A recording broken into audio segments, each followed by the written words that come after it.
Hey guys, it's Nick down here at Man Armory. Today we're going to be discussing the process to buy a suppressor or silencer and kind of dispelling some of the myths surrounding that. So for those who may not know, a suppressor, we're going to just use this Omega 9K here in the box.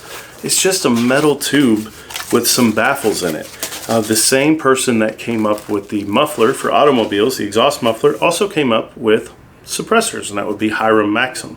The way a suppressor or silencer works is to screw onto the end of the gun, and it captures a lot of the expanding gas as the firearm is fired. So there are three things that make noise when you shoot a gun. It's going to be the action of the firearm, whether that's semi, bolt, or whatever. There's going to be some noise associated with that, and those noise levels may vary depending on the style of operating system that gun has. Then the expanding gas as it exits the muzzle, and then finally there could be a supersonic crack, which is the velocity exceeding the speed of sound that creates a pressure wave behind the bullet, which results in a crack, much like a sonic boom, just on a smaller scale.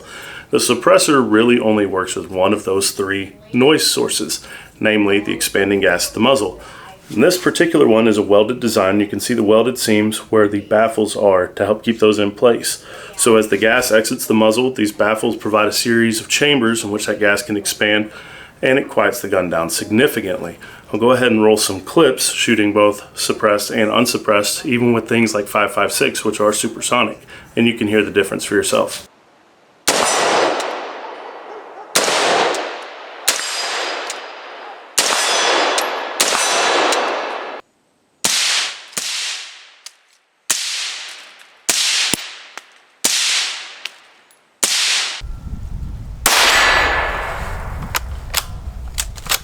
Sounds like a gunshot. We'll do 3.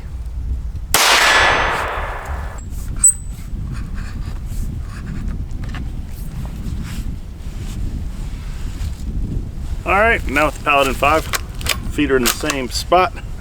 Let's give it a go.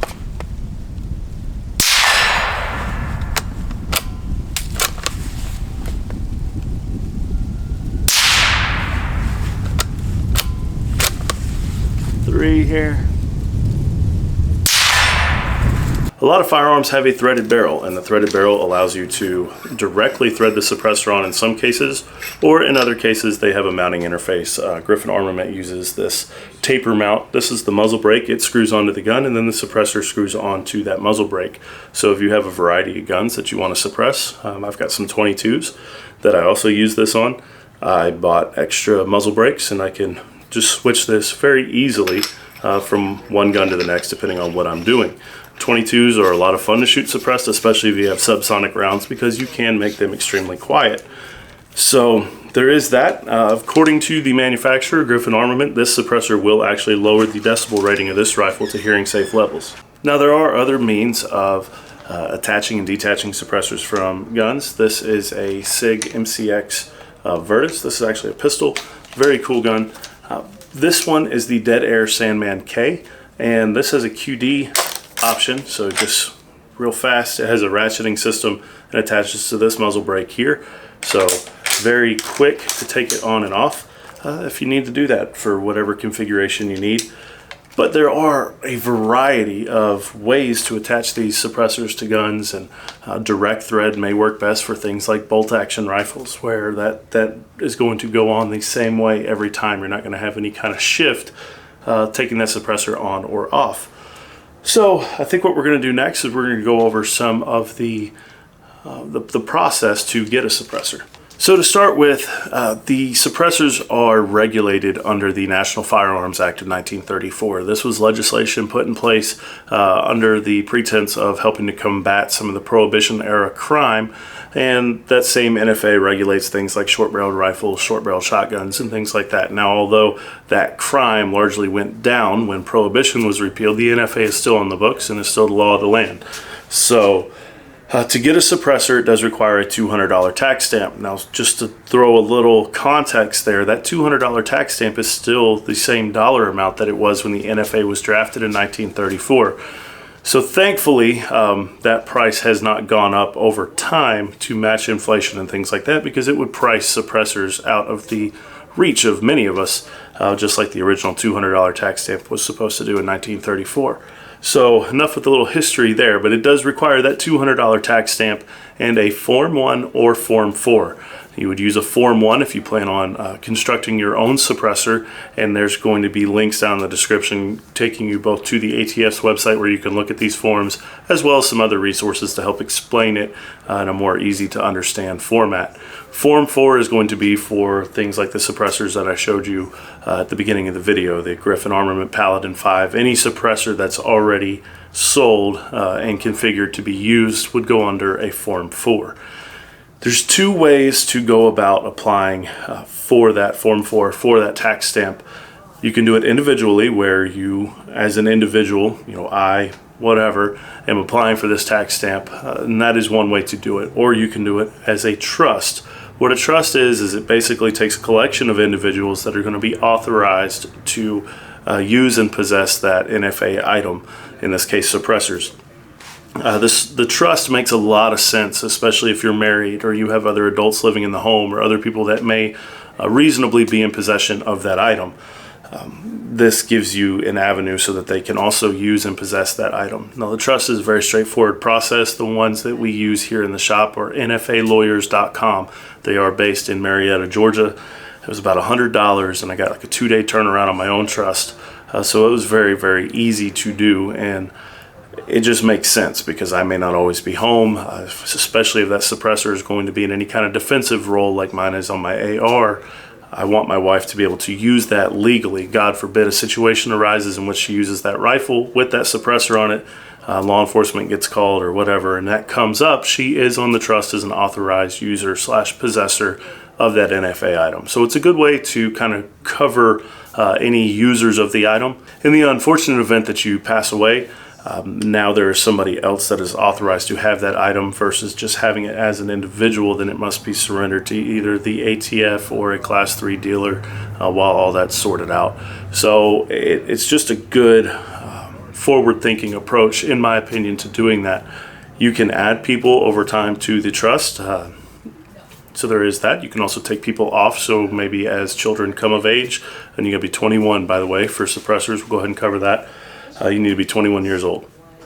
But as children come of age, if you want to add them to that trust, that's certainly an option. Or as other life events happen, if you want to take people off, you can edit that as well and remove those people. There'll be a form you have to sign out and submit, and it will legally amend it in the trust. So there's going to be links to NFA lawyers down in the description, as well as a few articles on trust versus individual filing, so you can decide what's going to be best for you. So now we're going to go over the ATF Form 4. I've got a blank one over there we're going to take a look at and just kind of give you an overview of that and what sort of information they're looking for. So this is your Form 4, your application for a tax-paid transfer and registration of a firearm. Now granted, suppressors aren't firearms, but this is still the form you're going to use. Type of transfer, it has the $5 box and the $200 box. This would be a $200 box. The $5 box is going to be for things like AOWs, any other weapons. Of course, you're going to have to fill in your legal name and then your trust name if you're going to do it as a trust, and the county, all the stuff that you would expect to find on a form like this. You are also going to need your serial numbers for the device that you're going to be putting on there. No big deal there. I'm sure that's not a shock. Law enforcement notification. This is to make sure that where you live, the jurisdiction of law enforcement there has been notified that you're going to get it. You do also need a 2x2 photograph here. So think passport picture. That's what it's going to need to be on there. It has to be taken within the last year. And then on the back of the photograph, you've got to print your full name and last four social. So as you can see, there's quite a bit to this, more than a standard Form 4473 that you would use when you're buying a gun. Then there are some questions that are very similar, though, basically making sure you're not a prohibited person. And then moving on, you have your signature and certification, no-brainer type stuff there. This is where you put the names of other people on the trust. And then, of course, payment. They're all about the money. So you can enclose a check, you can do a money order, or you can put your card details if you want them to charge your card. Of course, you have to authorize the ATF to charge that card. A lot of people realize that their Form 4 is being worked on when they see that charge hit or that check has been cashed. So there are a few copies. This is the ATF copy. You also get a copy for you, and then which is copy 2, it says down here on the bottom, to be returned to registrant, and this one says ATF copy down there at the bottom. So that's just kind of it in a nutshell. I will include a link down in the description if you would like to download a Form 4 or take a look at one in more detail, but that's kind of one way to do it. The other way that you can do it is to do an e-form or e-filing. Currently, as of the date that I'm filming this, March 23rd, 2022, the ATF is expecting a 90-day or less turnaround on e-files. How true that is remains to be seen, but that is supposed to be a little bit expedited process as opposed to doing the paper form. So there's advantages and disadvantages to each. The other thing that I failed to note is that you are going to have to do a fingerprint card. Now that can be something that you do yourself, but if you're not experienced taking fingerprints, it may be better to go down to your local law enforcement office. They should have the fingerprint cards there.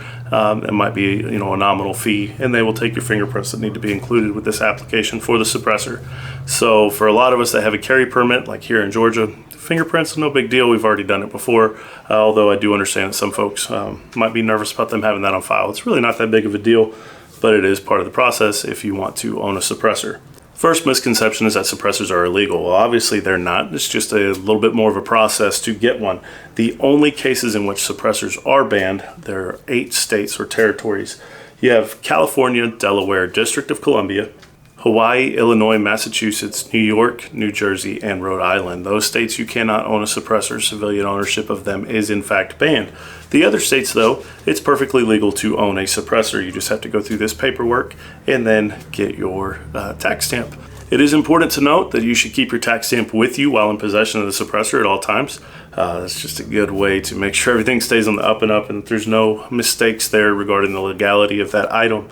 Another thing to note is that it is illegal to transport that suppressor across state lines unless you have prior authorization from the state in which you are taking it to. So something to keep in mind there if you're planning on doing a lot of road trips and things like that.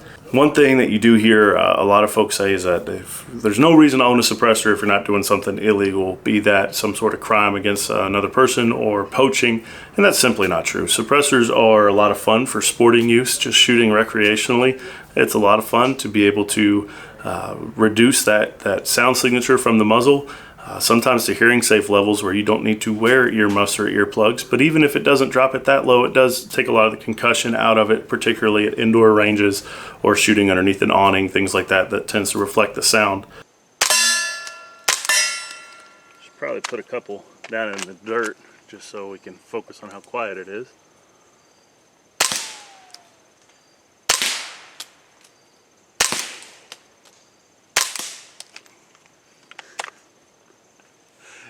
These are awesome.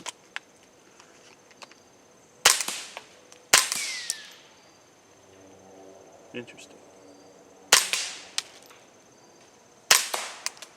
There are also uses for hunting, believe it or not. I know a lot of people think they're banned for hunting. That's not true, especially depending on the type of hunting that you're doing. Nuisance hunts like coyotes and hogs, depending on where you live, the suppressor absolutely comes into play and can make that a more enjoyable and productive hunt. The next one I'll touch on is home defense. If you shot at an indoor range, you know how that concussion can be indoors. If you've ever done it without ear protection, you know how painful that can be. So imagine discharging a firearm in the middle of the night while you're already stressed out trying to defend your family inside your own home. Not a real good recipe for conserving your hearing and the hearing of your family members. Indoors, the suppressor can make quite a bit of a difference, especially if you're using something like an AR-15, and even with handguns as well. It does take a lot of that concussion out of it.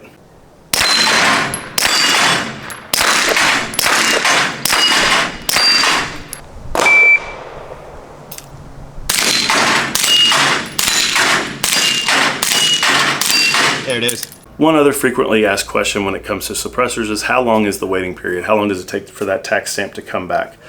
Well, the short answer is nobody knows. It can vary wildly. Typically 6 months to a year in that range is going to be the most common that I've heard of it taking for them to come back, but it could be faster, it could be longer, it just depends. The good news is once that stamp is back, you're good to go unless you were to commit some sort of crime that would cause you to lose that privilege, so be on good behavior. But that's really the biggest variable in all of this is just the waiting period for the stamp to come back from the ATF. So this is just a kind of an overview of the process of buying a suppressor and the paperwork behind it. It's not as complicated as people make it out to be. Like I said, the biggest variable is just the wait time to get your stamp back.